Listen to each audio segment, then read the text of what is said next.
Hello everyone and welcome back to another video, and I decided to do something a little bit different for this one, which is a brand new series that I'm going to be starting called 5 Movies to Watch Before Blank. And I will be doing this for pretty much every single movie coming out every week, hopefully, and I'm going to be starting with Joker. So I put together 5 movies that I thought is essential to watch before the movie comes out. I know this is a little bit short notice, so I'm going to rank these from 5 to 1, so if you have to watch just one of these movies, watch my number one choice. But I decided to do movies based on Joaquin Phoenix himself, so the actor, the character himself being the Joker, and then plot-wise, some story points that I heard that this movie is kind of similar to a few Scorsese movies, so I decided to watch a couple of his movies. So to start off, number 5 is going to be You Were Never Really Here. This movie stars Joaquin Phoenix. It's a very small independent movie, and to be completely honest, this movie was on my list for a while, and I was really excited to watch it, and I was kind of let down because I really was not expecting this movie to be the way that I thought it was going to be. It's a very much a character-driven, dark, and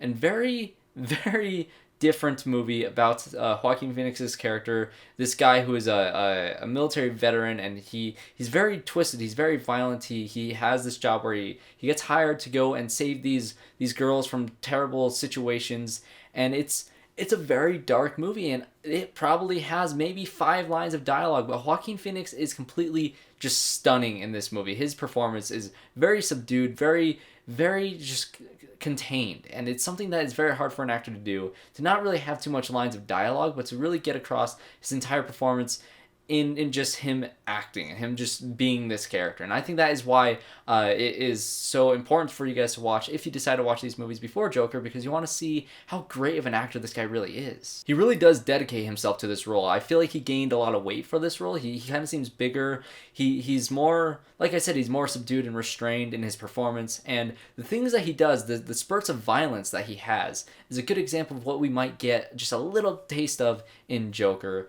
And I think the movie itself is good. It's a good movie. I didn't quite understand everything that's in it, which might just require me having a second viewing. It was honestly kind of boring to me, mainly because there is pretty much no dialogue. It's all just visual and an audio storytelling. Like, there's so much sound design in this movie that is incredible. Great work from everybody behind the scenes. But I just don't really know what was real, what wasn't. I guess that's kind of the thing you want from this movie, what you want to expect going into this movie, which I did not expect at all. It's a very, very deep dive into the subconscious of this veteran, and it's a very interesting movie. Go check it out, guys. I believe it's on Amazon. So if you want to check out this movie just for the performance from Joaquin Phoenix himself, go for it. I think it might be worth it in that sense. Number 4 is going to be the last movie I watched out of these 5 movies, which was The Master, which stars Joaquin Phoenix and Philip Seymour Hoffman, Amy Adams, Jesse Plemons, and a whole bunch of other actors, directed by Paul Thomas Anderson. This is a film. If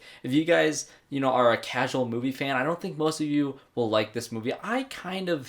I was mixed on it because there are so many amazing scenes in this movie, and the performances are some of the best I've ever seen, especially Philip Seymour Hoffman, and of course Joaquin Phoenix just blew me away in this movie. It is very similar to You Were Never Really Here, in the sense that it's definitely a film. It's definitely very, very deep dive into the subconscious of this guy who Joaquin Phoenix also plays a war veteran. I believe he was in the Navy, and he was discharged from the Navy after World War II, and he kind of just doesn't know what to do with his life. He can't sustain a job. He has spurts of violence and this weird, he's an alcoholic, and he has all these different problems, and he joins the cult that is led by Philip Seymour Hoffman, and this group that believes that we have all lived before, and we are living our entire lives for one purpose, for world peace, and it's very, very strange. I feel like this is a movie that the more I think about it, the more I'm going to like it. It's so just strange, and how I think this movie was also kind of, I hate using the word boring, but it's very long, it's very slow,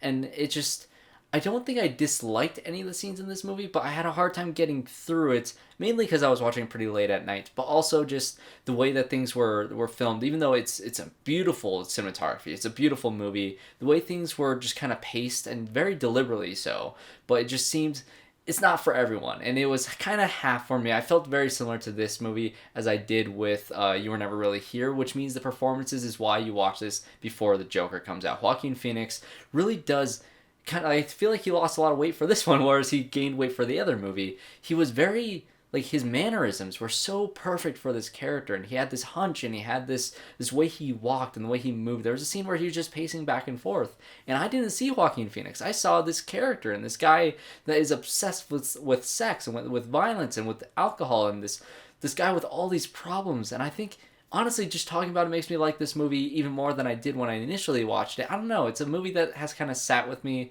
ever since I watched it. So go check it out for Joaquin Phoenix. He's an excellent actor, and I think that reason alone is why you should watch this movie. Alright, so let's get into some of the movies that I absolutely love, starting with Taxi Driver at my number 3. Taxi Driver, my god, Martin Scorsese. I have not seen too many of his movies. Honestly, this might be my first Scorsese movie I've ever seen. I'm not sure. I need to look down his filmography. But it was just excellent. Robert De Niro, let me say, his performance is just incredible. And this other movie that's on the list that is in my top 2, he is a very different character in this movie than he was in this other one. But the reason why I watched this movie before The Joker is because I heard it's very similar in terms of The Joker was very inspired by Scorsese and by the way, like, you can find online, there's some shots that are in Taxi Driver that are very similar to the shots that are in the trailer for The Joker, and it's very heavily inspired.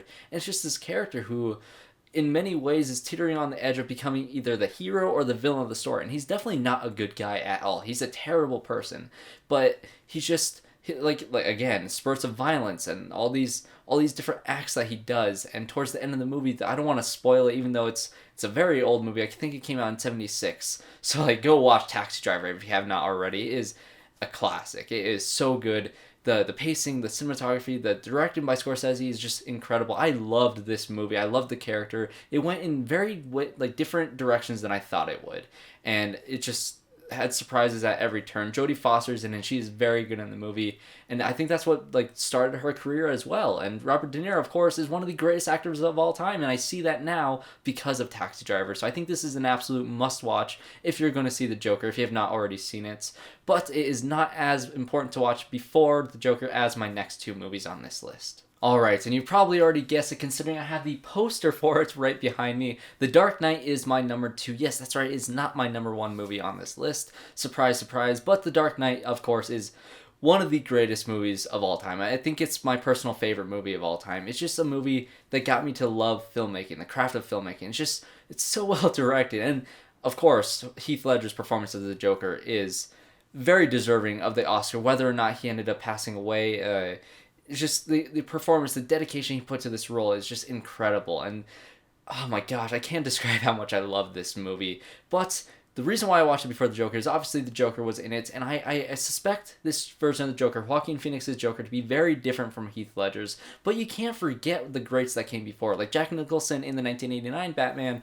Even that could be on my honorable mentions list, because seeing how every single iteration of the Joker has kind of changed between each one, and how Joaquin Phoenix's Joker might take something from Heath Ledger's, it might take something from Jack Nicholson, hopefully nothing from Jared Leto, but we'll see how things turn out. And just the motivation behind this Joker is something that you don't get to see at all. He just is an agent of chaos. You never really get inside his mind, which is something that this Joker movie is going to do completely. You're going to dive directly into his mind. So it's going to be a completely different balance. And right now, Heath Ledger's Joker is the greatest Joker on screen live action of all time. It is just incredible, and I'm really hoping that this Joker movie can even not surpass, because I don't think it can surpass, but even just get even close to the heights that Heath Ledger gets in this movie. I'm really excited to see how they compare. Everybody's going to be talking about that. So, of course, if you've not seen The Dark Knight, what are you doing?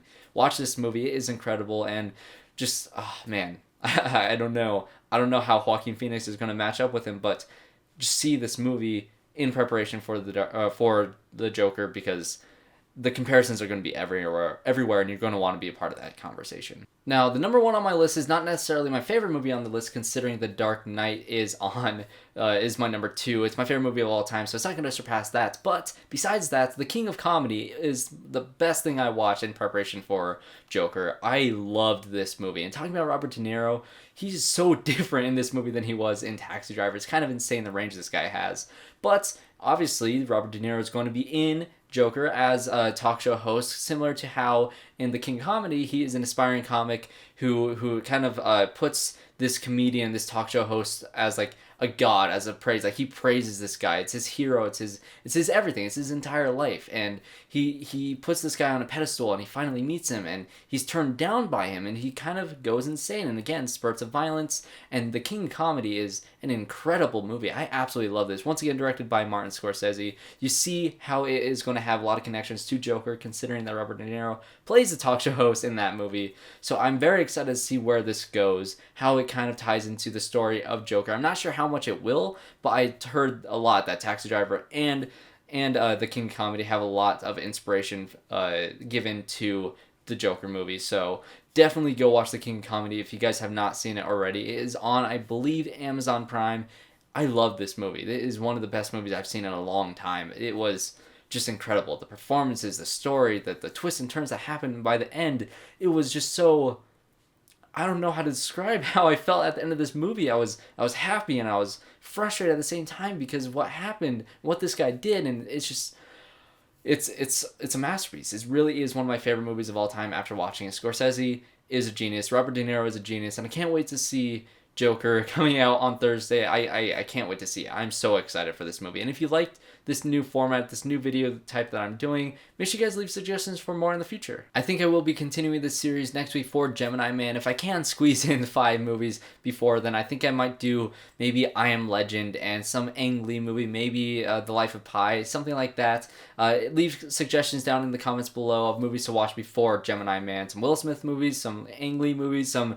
I think Looper. Looper might even be a great choice to rewatch and revisit before that movie comes out. And think in the future, any other movies you guys want me to do this series for. 5 movies to watch before blank. Leave in the comments below. Thanks guys for watching. If you guys like the video, make sure you subscribe and leave a like and comments. Do all the things. And I can't wait to do this video in the future. So thanks guys for watching, and I hope to see you all in my next one.